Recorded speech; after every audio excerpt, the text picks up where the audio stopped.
have the perfect recipe, not to mention it's a one-pot dinner recipe, all right? It's only gonna take us 30 minutes and we're gonna be in and out of the kitchen in a jiffy, because tonight we are gonna be making our delicious creamy beef and pasta recipe. Let's get it, y'all. First thing to this pan. Now here's the thing, when I like to cook fast, I like to cook fast. So in the background while we're prepping, the stove is on low and the pan is getting nice and hot. First thing we're going to introduce to our pan is a small drizzle of oil. I'm going to be using ground beef. This is an 85-15, 85% lean, 15% fat, okay?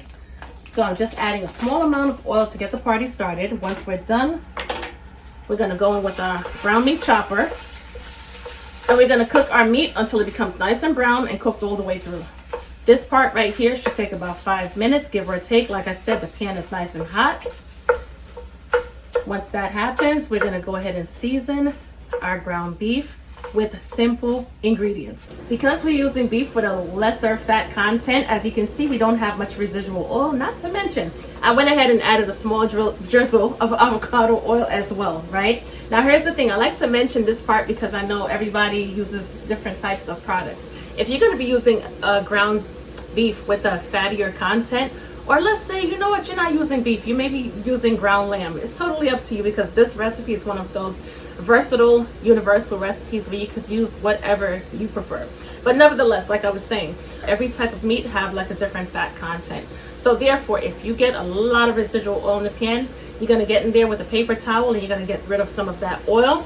If your pan looks like this, or even with less oil, no worries whatsoever. Utilize that oil and take advantage of adding your onions.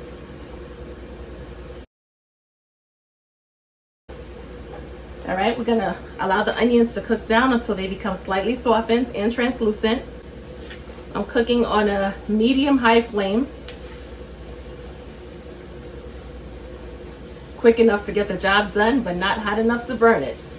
All right, to this pan, let's introduce some garlic paste. However, if you have fresh garlic, get it, chop it up really finely. Once it's minced, you're gonna add it to the mix.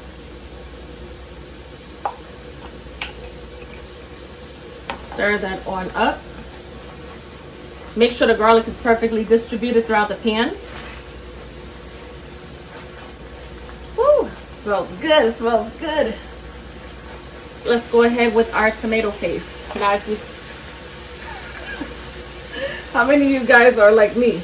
I had just enough to the point where I didn't want to throw it away just yet. You know what I'm saying? And I ended up not using it all the way. Got another one, ended up in the same predicament or same position, and left it in the refrigerator. So I was like, you know what, pull both of them out, not just one but both of them, and I am going to finish it off tonight before I toss it in the garbage. All right, that's about 2 tablespoons of tomato paste. Let's lower the flame to low medium. Keep combining. Let's break down the tomato paste even more. And let's season. All right, let's go ahead and add some salt, ground black pepper, along with our smoked paprika for a nice smoky element of flavor. Not to mention, it's also going to help with the color alongside the tomato paste that we just added.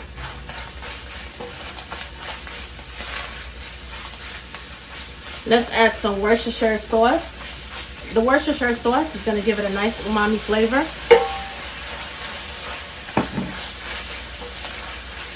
Add some of our tomato sauce. Whatever your favorite brand is the one that you're going to use. We're going to add a couple cups of tomato sauce. Stir that on in. Let's add some Italian seasoning. The Italian seasoning blend that I am adding is one that I pretty much made, okay? It has oregano along with basil, thyme, all of the green herbs that you could possibly think of, tarragon and everything else. We're gonna add some cream. Now here's the thing, if you only have milk in the refrigerator, you can add milk. If you don't want to add any dairy, you don't have to. If you have half and half on hand, you could definitely use that as well. We're gonna give it a good stir, make sure everything is perfectly combined. This looks good so far, not to mention it smells amazing. Let's also add some beef broth.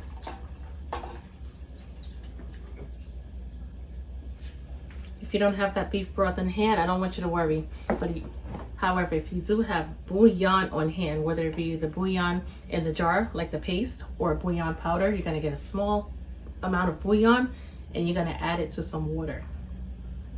I'm gonna have full recipe details and everything listed at the bottom of the description bar, so no need to worry.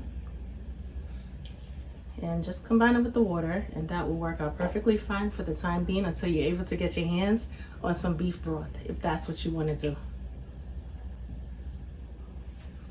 All right, we're not gonna wait for it to come up to a slow simmer. This right here is good enough for us to go ahead and add our pasta. Alrighty, 1 pot meal as promised.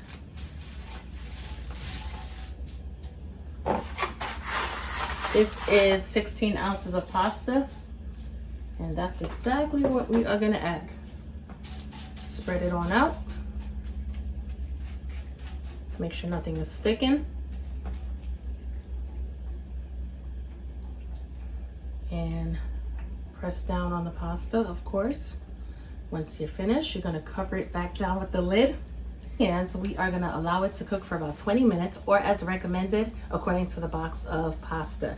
We're cooking it until it's al dente. We don't want the pasta to be too soft. Once we're done, we're gonna finish it off. I'm gonna add a couple more things, so make sure you stay tuned in order to see how to put this delicious dish together. To bring this dish on home, there's a couple things that we have to do. Check it on out first. Check it on out. This is absolutely gorgeous, my loves. Check out the pasta. If this is not creamy, saucy, and beautiful, I don't know what is. Let's get in there with our freshly chopped parsley. If you want that beautification of the parsley throughout the dish, make sure you add more than enough parsley. So therefore, once you mix it in, it stands out. So when you serve it up, you get those little hints of greenery within the pasta. And of course, always reserve some for the top. All right. And last but not least, let's get our zester and add some freshly grated Parmesan cheese. And that's only if you want to add the Parmesan to this beautiful dish. If you don't want to add it, you can always leave it out. It's not going to spoil the dish. It's not going to make it taste any less.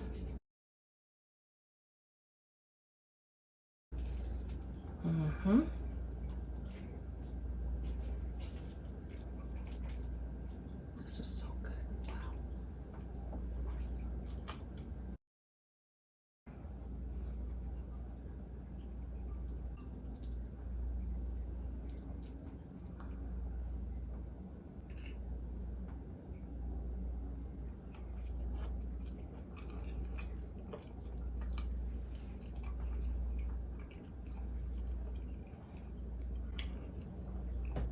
Wow. Wow. This is a winner of a dinner, and it's not even chicken. Okay, this is definitely a winner. Let me tell you something. This is so good, creamy, delicious, not over seasoned, and just melt in your mouth. It's so good. It's so good, my loves. The only thing that I'm missing is my blanket. Just give me a blanket and point me to the direction of my bed. This is so good. You hear me? Anyway, my loves, make sure you give this recipe a try, because once again, it's a quick and easy recipe. No longer than 30 minutes, 10 minutes to ground the beef, and 20 minutes to cook the pasta. And that's just basically it, my loves. As always, I'm your girl Cooking with Tammy. If you are looking for seasonings, go to cookingwithtammy.shop. If you want to get 10% off between now and January 31st, enter code TAMMY, TAMMY, and the number 10 for 10% off. Also, don't forget your candles for those nice, warm, cozy nights. Until then, my loves, give this recipe a try. It's going to be really worth it. I know somebody's going to say, Tammy, where's the recipe? Scroll down to where it says more, M-O-R-E. Click on more. A drop-down box is going to open up, and you're going to see the full recipe details and ingredients. Catch you guys in another video. Talk to you later. Bye, guys.